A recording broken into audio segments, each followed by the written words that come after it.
We are here today with Cristopher Ecclestone, who is the director of Center for Pain Research at the University of Bath in UK. Thanks, Chris, for being here. Thank you. You have spoken about the use of VR in the treatment of pain. And I wanted just to start from the clinical perspective. You mentioned that pain is not only a sensory disease, but there is loss there. Can you elaborate on that? Oh, I'd be very pleased to. Thank you for that question.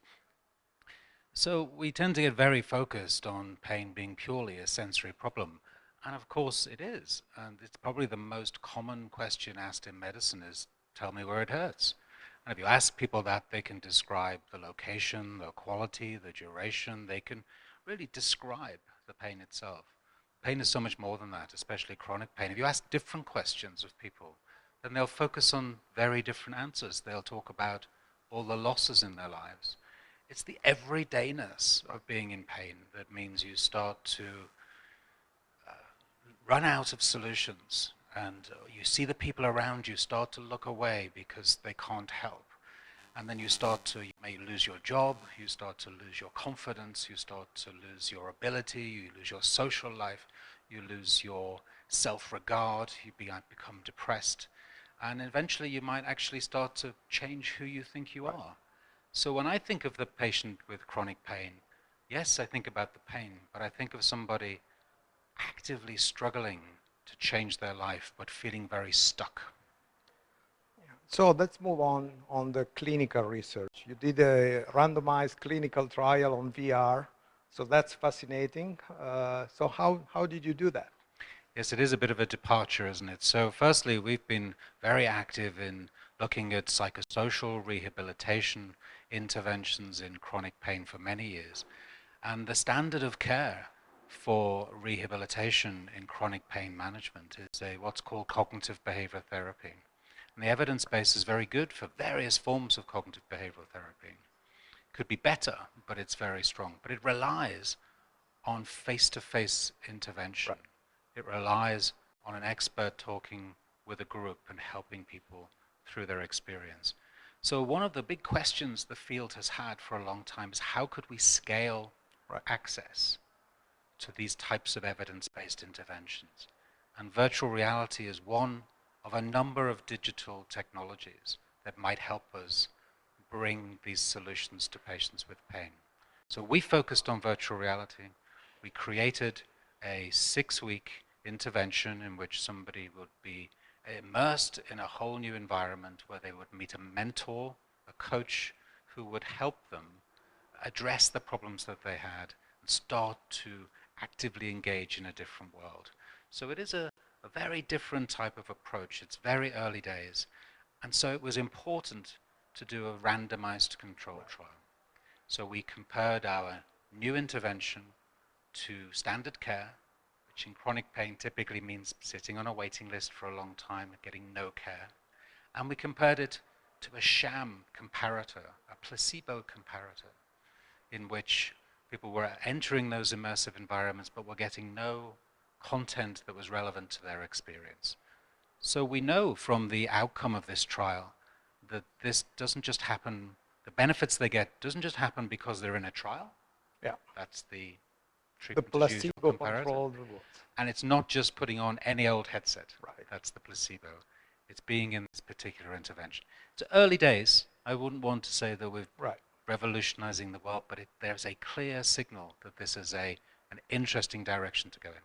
And you mentioned it was a kind of a roller coaster experience, right? Oh, yes. The recruitment was fantastic, you said, but I'm curious, what about like the publication itself? Was the peer reviewer? It was curious to know that.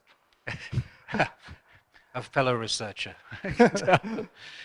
Yes, so it's one of the most interesting trials I've ever been involved in because not only it was that we had to close recruitment overnight, which partly speaks to the amount of unmet need that's in the community, but also people were genuinely interested in this as a technology.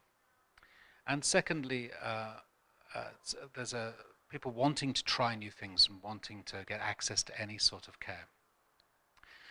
But delivering that trial was good fun because it was easy to blind. because the technology doesn't know what it's delivering. Yeah.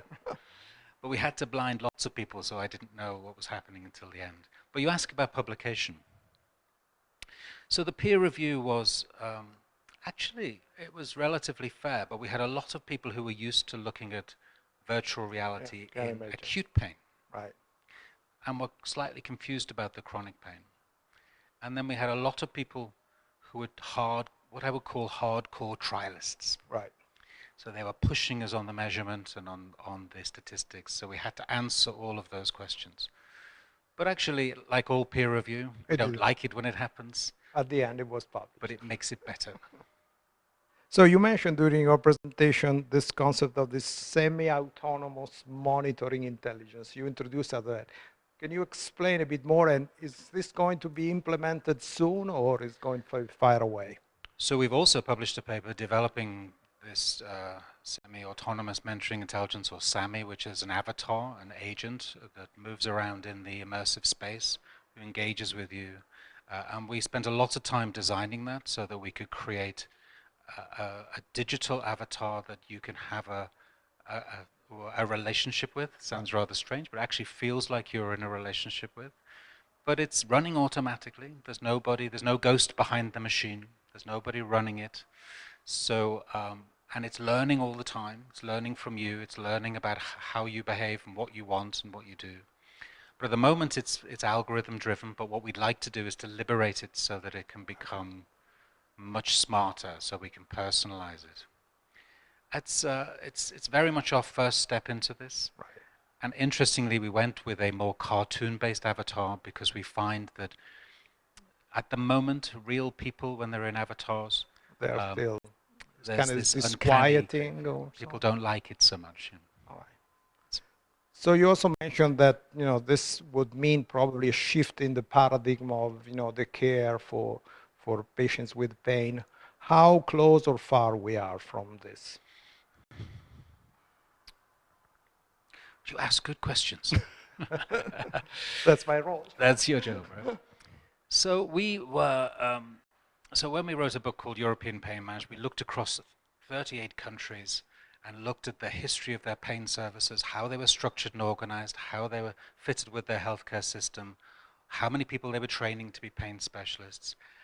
And I have a very thorough understanding of what's happening across Europe. And what I see is that really we're stuck in an old-fashioned model. Often these clinics haven't changed in a long time. They're based on models that were set up a number of years ago. They're quite resistant to change in some ways.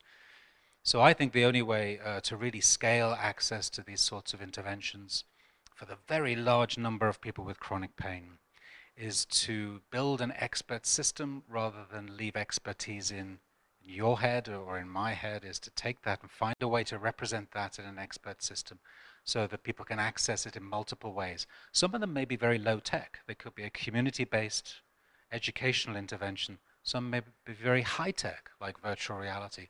But that is the future. How far are we there? I think we're only just at the beginning of that path.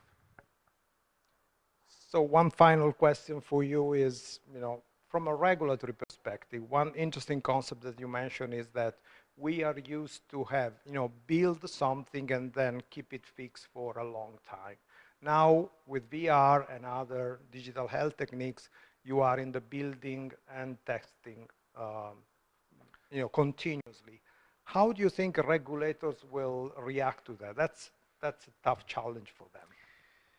Yes, it is a challenge. And who are the regulators? Who are the appropriate regulators? There's an active discussion at this meeting at Frontiers Health where people are really starting to try and understand what's the best way to guarantee patient safety and efficacy so that we are really offering solutions that are effective and are safe.